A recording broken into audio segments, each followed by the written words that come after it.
gonna hope that everyone can see that. I can't see the chat, so hopefully y'all can all see my screen well. Yes, we can. Cool. Alrighty. Hello, everyone, and welcome, and thank you for taking your time out of your busy and hectic schedule to come listen to me talk about the weird ideas that spewed from my mind and was created into a small book. I'm Sarah Gastright, and the work I'll be presenting to you today is from my novel, which is in the inner workings of a series that I've been working on since the start of my junior year. While the series as a whole does not have an official name yet, because I've always been really bad at naming things, the work in question today is called Consequences of Ours, a YA or young adult urban fantasy adventure, basically including the topics such as a tyrannical leader, rape, teenage pregnancy, found family, and revolution. So, you know, just the run-of-the-mill average YA story when you think really, really hard about it. Before going on much further, I would like to offer my deepest thanks to my project advisor, Professor Stutz, who has worked with me to make my project come together and answered my many questions, oftentimes the same question over and over, repeatedly. And I also want to thank my reading committee of Dr. Barr and Dr. Simpson for offering their advice and knowledge as well as their time to help make my project and story the best it can be. So just so no one is really taken by surprise as to where I'm going to be going with this, I'm going to start off at the beginning with the hook that got me invested in writing the series, even just to begin with. From there, I'll talk about the inspiration behind the series as a whole and the project itself, before delving into my main points of research and highlighting the most influential models and resources that I used. To help wrap things up, I'll talk briefly about my plans going forward and where I want to take this story and the series as a whole. And after that, I'll be opening myself up to any and all questions, of course. So I hope you enjoy, and I guess we'll just dive on right in. So back in my junior year, and only a few months after losing my 19-year-old dog, I was sitting around minding my own business, probably in class paying attention like the good student that I am, when it felt like someone barged their way into my brain and sat me down at a table and looked at me just to say, I was only 8 when my uncle took me to my first dog fight. Now, there are a lot of reasons why this would be surprising to anyone. First and foremost, you know, I just lost my dog, and the idea of dog fights is a bit traumatic in general. And also because this happened most likely when I was in class trying to pay attention, and that was now completely out of the option as I stared at this nervous and tired kid in my brain, who I had no prior experience ever seeing or imagining in my mind. And regardless, I was completely and irrevocably intrigued by what he had to tell me. My mind was racing. I just had to know who he was, how he got here, and what this was all about. For me as a writer, I've always taken a very laid-back approach to my story writing. I often explain it to people as if my main character sits me down and tells me their story, and I'm just writing it down for them. This is basically what happened here between me and Jake, who became my protagonist and who I eventually learned his name of. And even though he didn't, you know, come out all in one time, it was still a progressional story of me finding things out along the way with who I would hope to eventually be my reader. So instead of banishing this stranger from my mind so I could get back to my classwork like the dedicated and good student that I am, I leaned across the metaphorical table and I told him to tell me more. So this line right up here is basically what became the first line that I ever wrote for the series in general. It was the very first thing I ever even came to my mind, along with my main character. And this one line basically spurred the avid fascination that I would have with the story, this world, and the setting for essentially 2 years now, and has spanned what's hopefully going to be 2 major arcs to go along. So in terms of inspiration, after my sudden meeting with Jake and learning about his views, there were a lot of things that kind of came together. Around that time, I'd actually been thinking a lot about the Twilight Saga, which I know is a weird place to kind of start with inspirations, but just bear with me and listen to what I have to say with it. The height of the Twilight craze happened when I was in roughly elementary school and seemed to kind of taper out in middle school as the movies started coming out. I'm sure the craze continued well after my 8th grade year, but the hype and fanaticism that I was experiencing and I saw around that time was mostly silenced. Because of the time period that I was in, which was one of my most voracious years as a reader, I couldn't really avoid the Twilight monolith that it was. The constant pressure from my middle school's dedicated Twilight fanatic and one of my few friends at the time didn't really help either. But, it's probably irrelevant. Peer pressure and all. Through a weird turn of events, I ended up reading the series in about 2 weeks to make my 6th grade English teacher very angry at me, which is a whole different tangent to go down. And I promise that things ended up going well at the end. We're really good friends throughout my middle school years despite this. And I ended up going on to watch the entire movie franchise. And, despite having ingested all of the books, all of the movies, read a parody novel, watched a parody movie that wasn't based on the parody novel, I was not, and I do not consider myself a fan of the series. In fact, I spend an inordinate amount of time thinking about how it could have been done better. Occasionally, I'll offer the defense of Stephenie Meyers by reminding people that the story that she had to tell and the world that she was working in was actually really interesting and had a lot of potential, but she kind of chose the worst characters to tell the story with. And that's about as far as my praise for her will go, even though, to some extent, the story that I'm going to be talking to you about in the series that I've been writing for about 2 years now is thanks to her. My fixation on the Notorious Saga got me hooked on werewolves again. And it's a fantasy race that I've kind of worked with in the past, but not for a very, very long time now. So after my sudden introduction to Jake, I had been tossing ideas in my head to see how I would handle werewolves in this situation. More accurately, from the Twilight Saga, it's actually shapeshifters, since we get that reveal in Breaking Dawn, the last book in the saga, that the werewolves are really just shapeshifters who like the wolf form over the other forms that they could turn into. Once I met Jake and heard what he had to say, I latched onto the idea of shapeshifters very quickly. Even with my extreme bias towards werewolves in general, I figured that working with one specific animal was going to end up being rather boring for me after a while. Plus, since I wasn't particularly keen on the idea of my characters being able to switch animals on a dime, I had to think of some way to twist this to make it more interesting for me. So, in my world, the shapeshifters have the ability to turn into any current living animal, so no dinosaurs or extinct animals or fantasy creatures. But once they shapeshift for the first time, that is their species of choice. It's the only thing they can turn into. From there, I structured the packs or the communities of shapeshifters into their preference of type of animal. Jake's pack, for instance, prefers canines, while another prefers felines, and even another preferring lizards. Essentially, I took Stephenie Meyers' inspiration from the werewolves of Native American legends and broadened it to work with a larger population and a less hush-hush kind of feeling about the shapeshifter aspect, and will ultimately actually be including normal human governments into this equation as well. And as much as it pains me to admit, I'm sure that my original mulling of Meyers' work had some hand in my protagonist being named Jake, as Meyers' main werewolf is named Jacob, and he is oftentimes shortened to the name of Jake. Going beyond Twilight into a much less lighthearted topic, the next biggest inspiration came from the Me Too movement. At some point in the first book, I asked myself the extremely creepy question of, hey, what if I had Jake be raped and make this story about male sexual assault? Having no real direction at the time, I logically decided this was the best idea that I could have come up with, and went with it despite being so many steps removed from the demographic. I spent hours upon hours researching male sexual assaults, including the psychological and physical response to trauma, as well as the stigmas and unfair treatment offered to male victims, even in light of the Me Too movement. I looked at how anger and hatred was thrown at male victims for coming out, and how difficult they had it when the world that believed that no real man could be sexually assaulted. It was emotionally and mentally very taxing, not only because of the topics that I picked to look at, but also because of how little information there was available for me to even research into.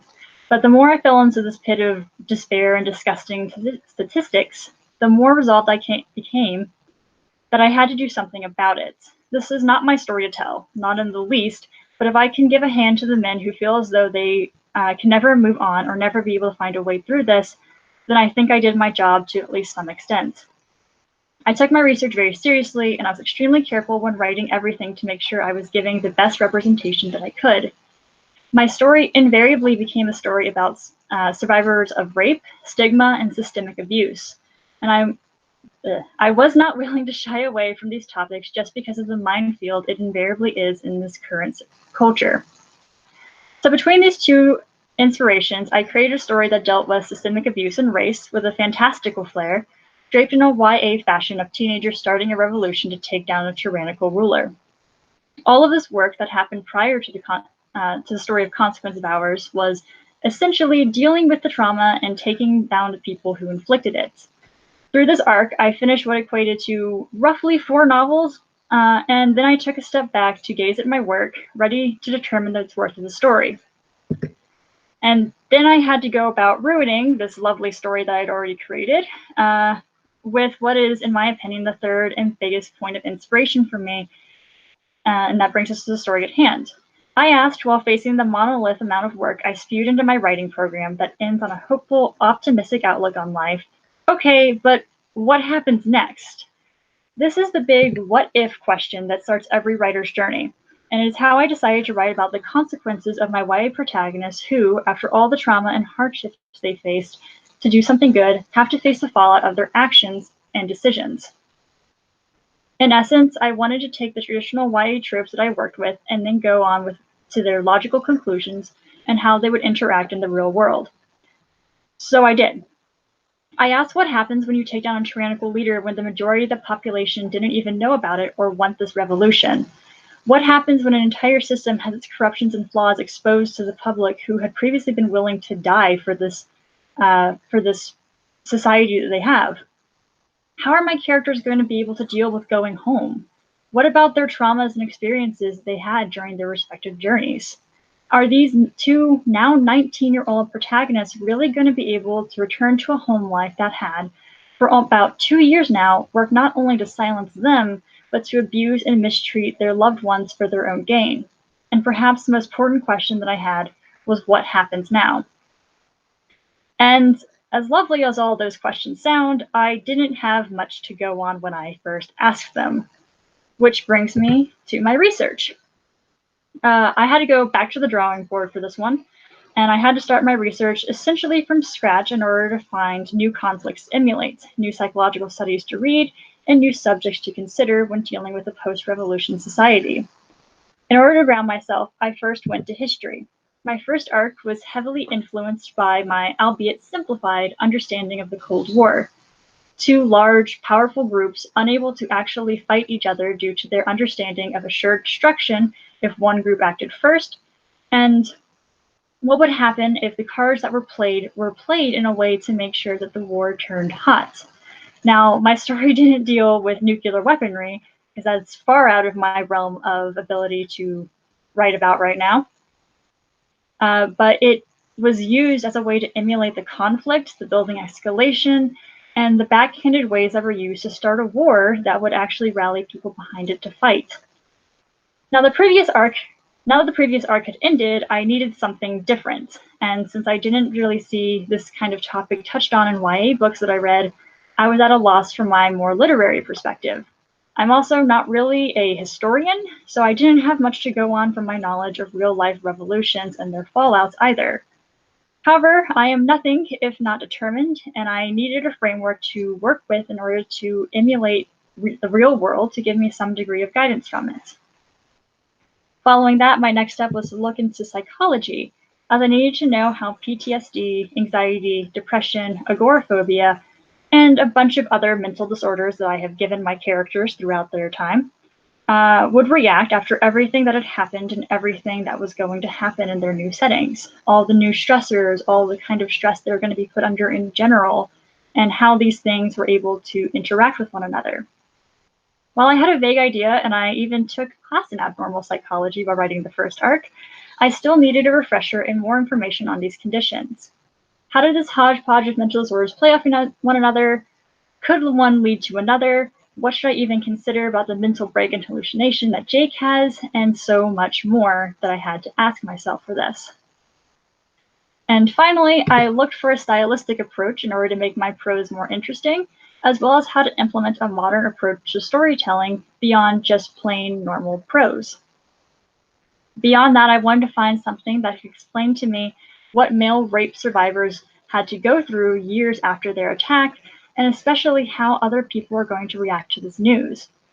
While I am very sympathetic to the plight of survivors, there are other people who aren't so much, and trying to understand that mindset was something I had to go into and actually try to understand in the best way that I could. So essentially, I just needed more information on how a person could deal with something similar to what my protagonist, Jake, went through, and how exactly to write it in a realistic and approachable way. Starting off with my models for the project, there is one major highlight that I want to call attention to. Through the project, I had used about 4 models for different purposes. 2 were on male sexual assault, 1 was for my third-person narrator that I used, and the other was a book that tackled politics after Bloody Revolution. That was still in the YA genre. And so I kind of wanted to look at that one just to understand how another author managed to do it. Between those, there was one in particular that really stood out to me as the most influential and what I really needed when I went out to find a model for my work. And this would be Any Man by Amber Tamblyn. And this gave me just about everything that I would need as a prose writer working with male sexual assault.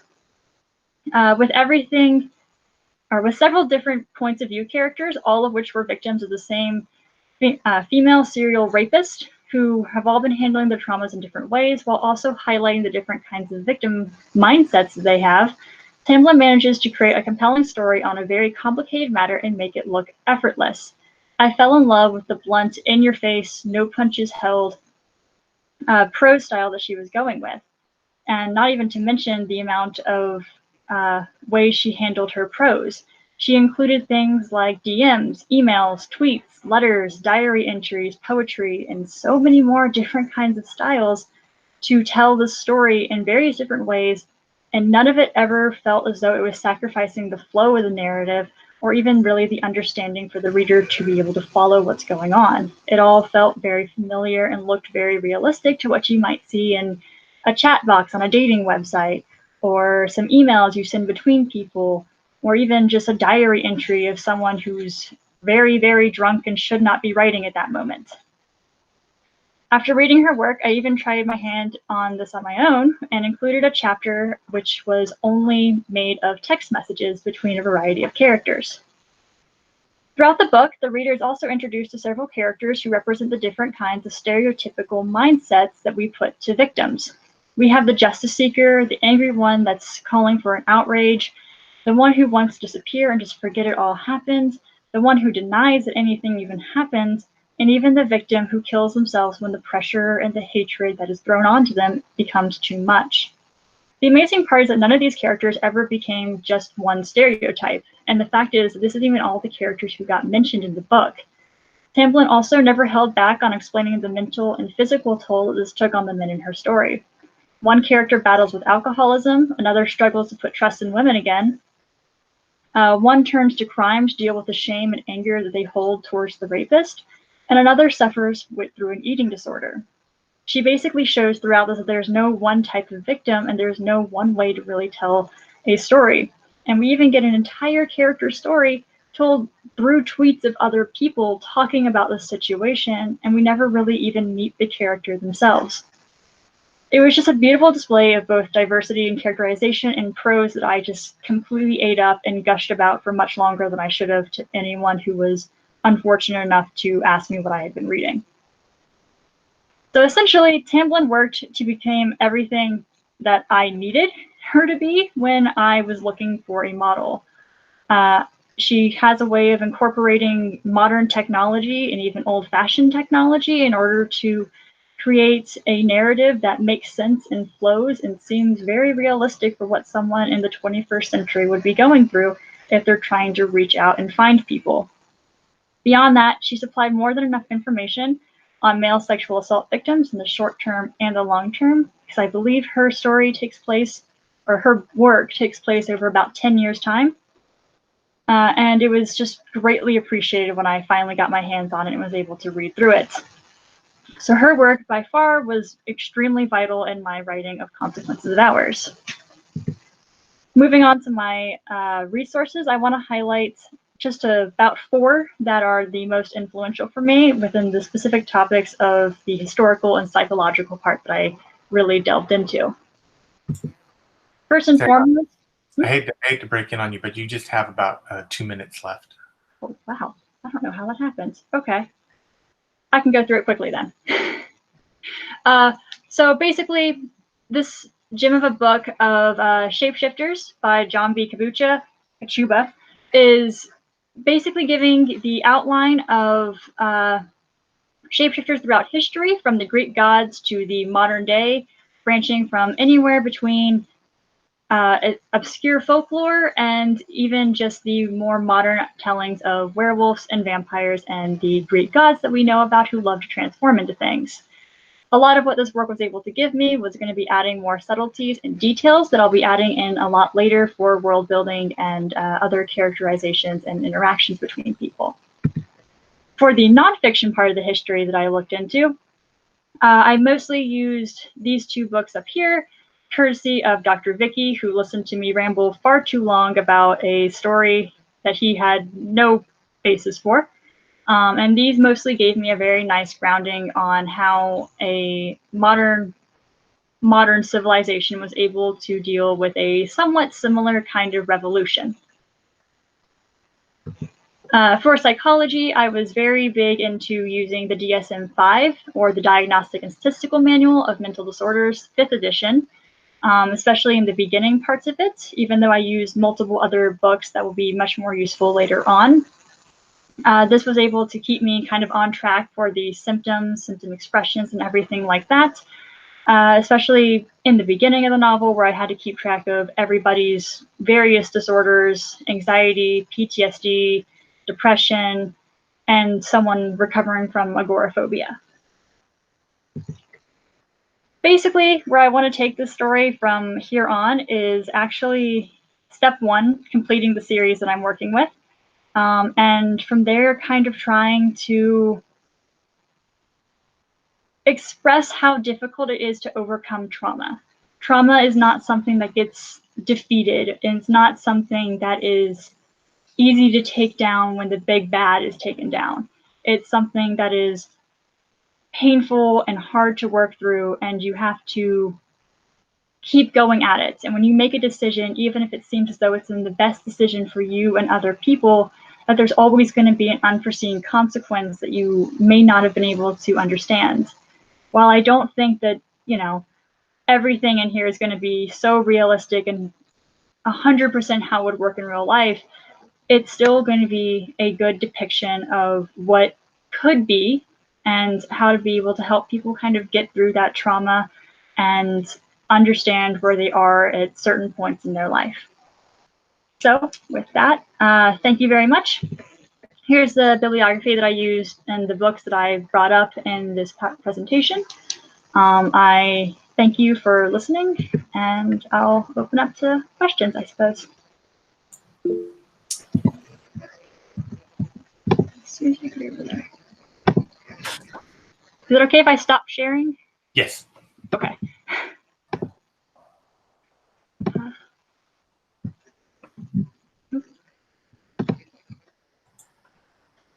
Okay, so my setting for this entire project is taking place in modern day America. I have plans on kind of being able to expand more of a geographical location once I do a little bit more research into it, of being able to incorporate the ideas of there are these communities of shapeshifters that are working and living in essentially national parks as ways to kind of keep everything together and explain why there are these specifically wild animals living in these specific areas and why outsiders aren't necessarily welcome to come in that easily. And as for my antagonist, the Through the first arc, it was predominantly my protagonist's uncle, his Uncle Neil, who gets taken down through the revolution that our protagonists start. And in this second arc, it is mostly, it's a much larger kind of look at it. It's more of Jake's community in general kind of throwing him out. And it is also a lot of a internal struggle as well with our protagonist of Jake struggling to be able to overcome that trauma that he has previously suffered and that he is having to kind of move himself out of. Does that answer your question?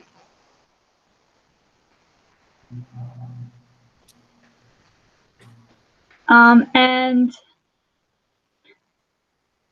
as for my dialogue and how I make it so real and flow so naturally, a lot of it is just, I have a very weird way of just listening to people and listening to how they speak. I love it when people talk naturally to me and don't have to censor themselves.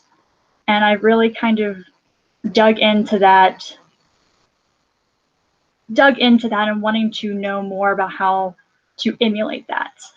Usually when I go through with editing my stories, I talk them out loud so I can hear if, when I say this one line, I feel as though I'm talking like a robot, or, this doesn't sound like something that somebody would actually say, or this is just really difficult to say. And trying to find ways to still get the same point across, but without sounding necessarily like I'm just writing through a script, if that makes sense.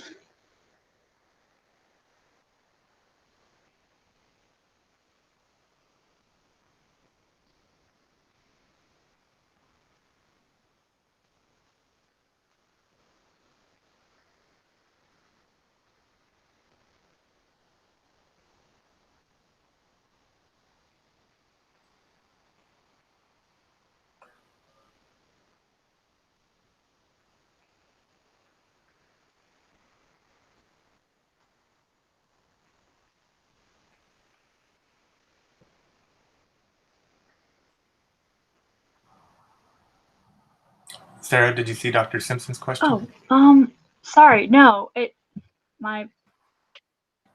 sorry. Let's see.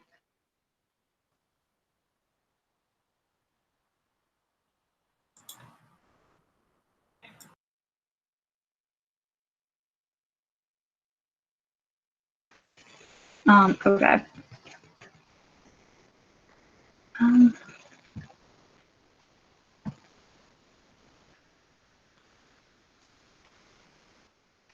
So the reason why I think Jake is kind of the right character for me when it comes to writing the story is kind of an iffy question on that.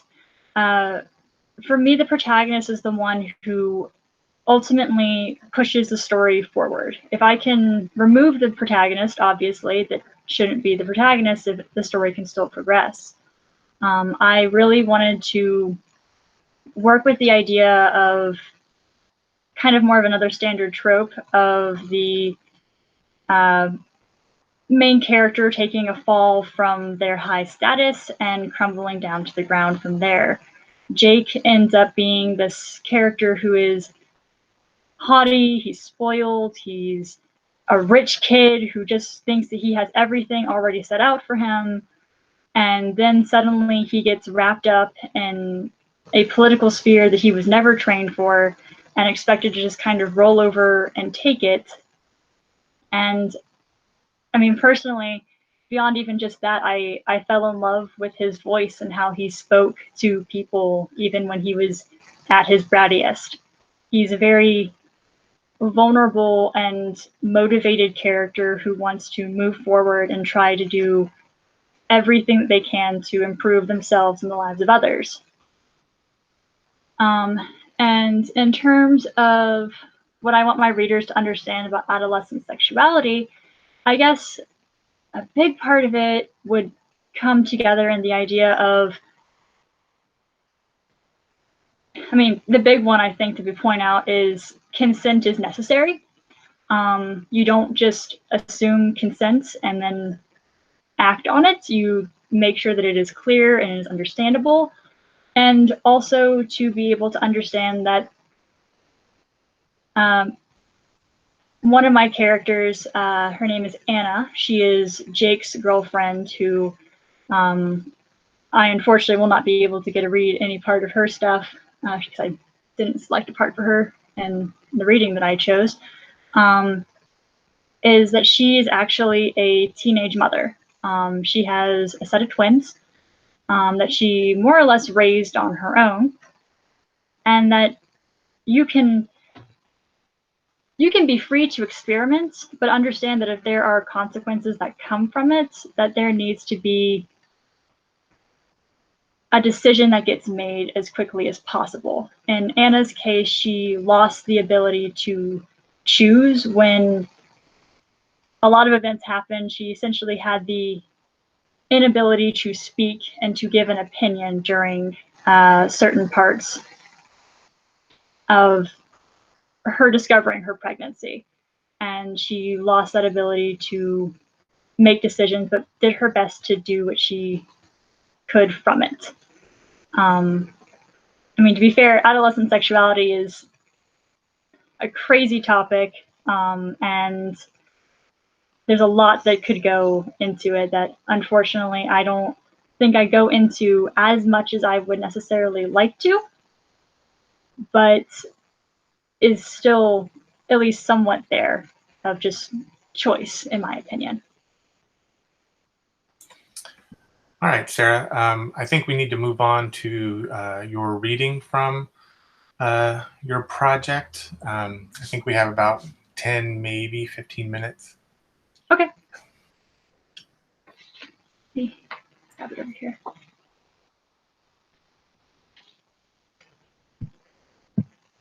Is it okay if I read it off the script, or do I need to just, or do I pull that up as well? We don't need to see it. Okay. I mean, you can just read it. Okay, cool. So I'm hopefully going to be able to get through at least 2 of the chapters that I picked for today. They're all involved with my protagonist, Jake, and his strained relationship actually with his father, Bradley, who has become the begrudging leader of the pack after Jake took down the previous leader, his uncle Neil.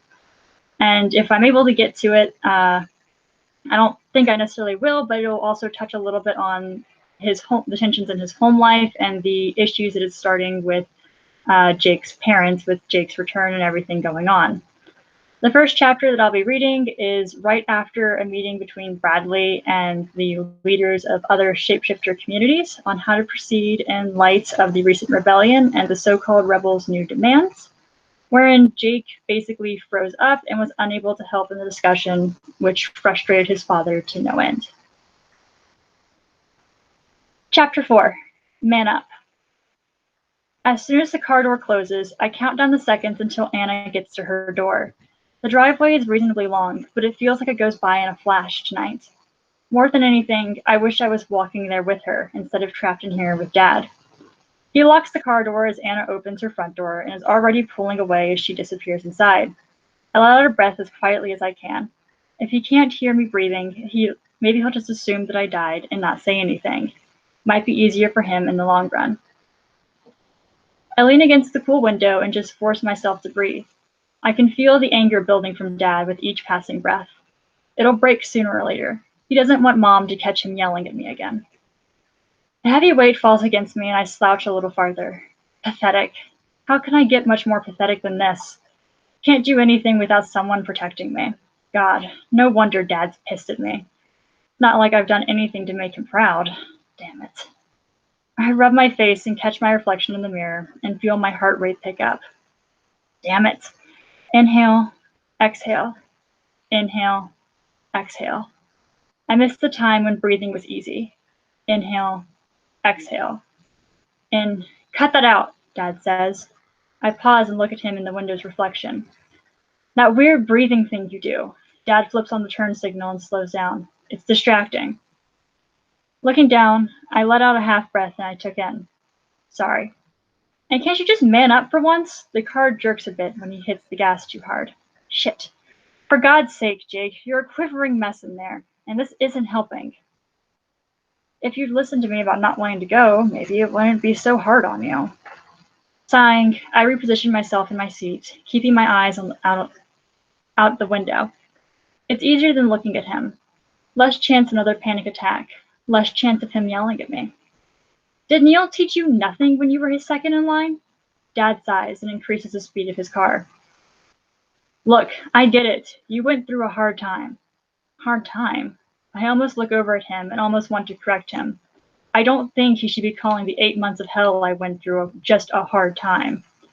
The only thing that keeps me quiet is knowing that if I tried to talk to him, I'd actually have to talk to him.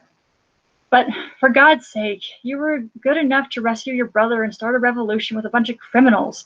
Now you can't even talk to me, let alone the people you should be helping. What are you thinking? Quietly inhale, quietly exhale. Don't fog up the mirror too much. Quietly inhale, quietly exhale. Quietly inhale. Don't ask Dad if he knows that those eyes in the room watched me killing for entertainment, if they paid and placed bets on what torture I would endure that day. Quietly inhale, quietly exhale. Focus on the outside. Don't panic. Quietly inhale, quietly exhale. Dad sighs as if he's exhausted. Jake, can't you just pretend? If not for me, then you should at least do it for your mother and siblings. Pretend to be strong for them, at the very least. I clench my hands together. Quietly inhale, quietly exhale. The sky looks so nice. The pack needs you to look strong, Jake. They need to know that we can bring everyone back together and make everything okay again. If he wanted that, he should have picked Cassie as the second in line. A firecracker, go-getter, ready to do whatever needs to be done. Would have been a lot easier to project strength and unity if he didn't have the world's most hated idiot right next to him. I sigh and glance at the dashboard's clock. 10 more minutes of this, and I'm free.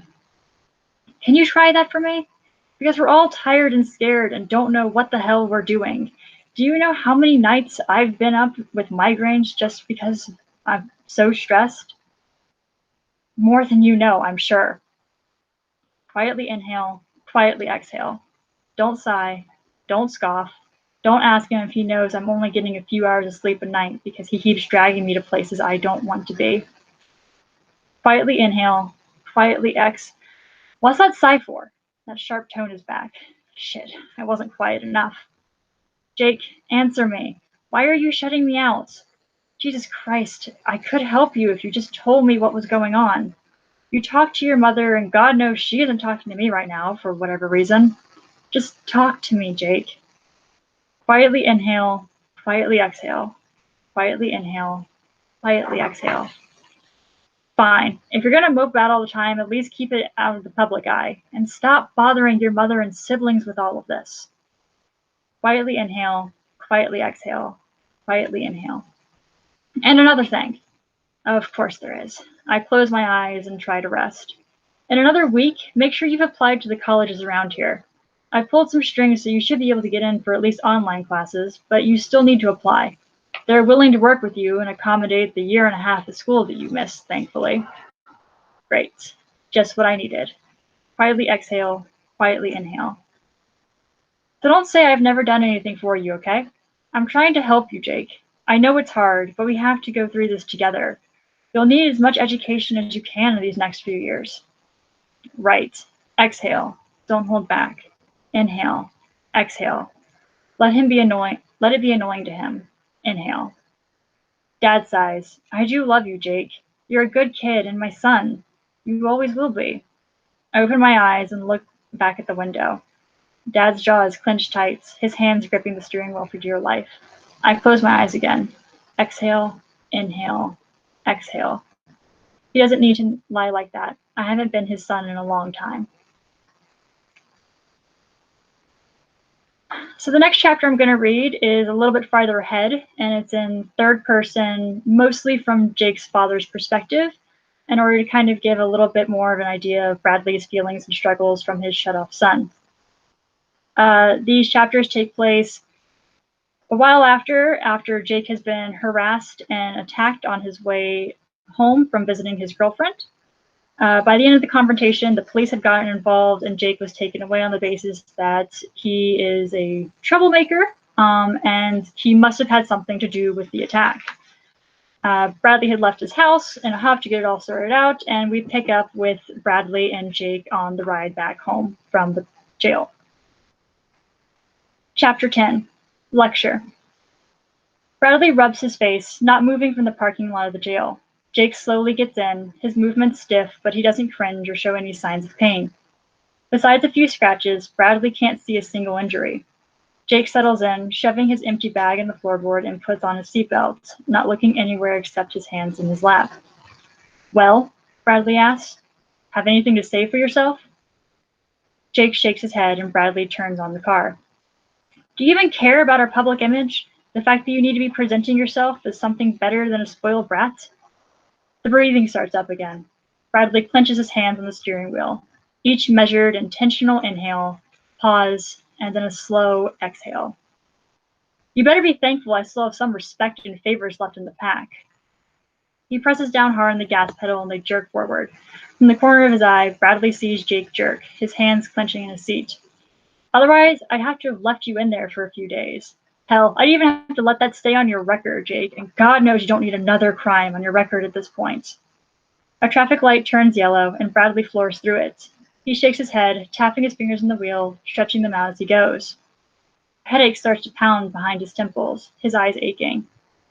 Do you know how much your behavior is affecting your siblings? He flicks on his turn signal and slows a little. Cassie has been lashing out more than ever before, thinking you're some fragile thing that needs protecting. He scoffs. You led a coup against your uncle, Jake. I know you're not weak. You just need to realize you can't come back home and be lazy. Where's your resolve that you had before, huh? When you wanted to make a change, why don't you apply it here? As he turns, Bradley glances at Jake and sees him staring outside the window. Bradley's headache grows worse and he clenches down on his teeth. Have you seen how Jazz acts? Like she's scared of every person in the house? I'd have thought she was the mouse, not Cassie. And you know that can't be good for her health. Don't you even get me started on how Luca has been acting because of your stupidity. Bradley shakes his head. You know, I get why you wanted to expose Neil, but for God's sake, Jake, did you have to tell everyone about Luca? He doesn't deserve the shit he gets now. He had enough to worry about before now. God, we might even have to kick him out if things get bad. Do you know where those kids even go? More silence. Jake keeps his measured breathing going. Bradley keeps glancing over and growing angrier with each glance. Do you even care about the rest of your family, or should we be concerned that you're going to kill us when you get mad enough? Jake tenses at that. His breathing catches, and Bradley sees Jake close his eyes. So you have some conscience left. Thank God, and here I thought you were going to become a monster after all that time in the ring. He sighs. At least you have restraint too. You could have killed the guy, and I know for a fact I wouldn't have been able to get you dismissed from that. This was nothing, thankfully, but you can't be so reckless. What were you even doing to provoke a bicyclist? Silence. Bradley shakes his head and rolls his shoulders. You know what? I'm done with trying to understand you. He looks over at his son and sees him open his eyes again. His face is pale, and Bradley's shoulders slump a little. He takes a breath, and he keeps pushing ahead. You obviously don't want my help, so you don't have to have it. I'm done with helping you. Done with getting you out of problems. Done with reaching my hand out to get you out of this funk that you're in. Okay? Does that make you happy? No more help from me. I'm done with a car horn blares. Jake lunges over and takes the steering wheel to the side. Bradley shouts and slams on brakes, looking forward and swerving to avoid a ditch. Another car's tires screech and their horn continues to blare. Bradley comes to a stop, Jake's hand still on the wheel, both of them breathing heavily. After a few seconds, Jake pulls away, crossing his arms and leaning against the window. You should be watching the road more, Jake mumbles. No need for both of us to get hurt today. Bradley blinks a few times and unbuckles his seatbelt. Are you okay? I didn't. He reaches for Jake just as a knock comes on the window. Jake cringes and pulls away, squeezing his eyes shut. Bradley clenches his teeth and pulls his hand back. The man outside the window drops his glare when he meets Bradley's eyes. You good, sir? Yeah, sorry about that. Bradley steps out of the car. Any damages on your end? Just a heart attack, sir. The man laughs and looks around. You good, sir? Bradley nods, but he appears uncomfortable. Think so. Me and my son are a bit shaken up, but he waves his hand. I wasn't paying enough attention. If everything's good, then he gestures back to his car, looking for confirmation. Have a good night. Bradley nods again. If there's any damages, feel free to tell the mechanic to. I'm good, sir. Thank you. The man hurries back to his car, and before Bradley even moves, he's pulling away. Bradley shakes his head and looks back to his car. Jake is still scrunched over in a corner of his own making, breathing rhythmically as always. Bradley slips back in and puts on a seatbelt, shaking a bit. As soon as the car turns back on, Jake moves into his vision. Can I borrow your phone? Jake asks. Bradley grabs his phone without thinking twice. Don't tell your mother about this. Nodding, Jake grabs his hand and sends a quick text. Bradley pulls back onto the road, going slower this time, absorbed in his own thoughts. Jake puts the phone down in the cup holder and Bradley jumps. Who was that to? Anna. Jake returns to his corner. She's going to be worried if I didn't let her know I was okay. Bradley nods slowly, unsure of what else to say. Thank you.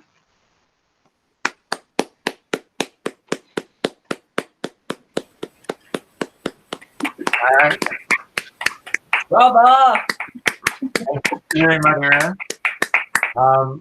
That concludes our official presentation, but if anyone has any follow-up questions for Sarah, I'm sure she'll be happy to answer those questions.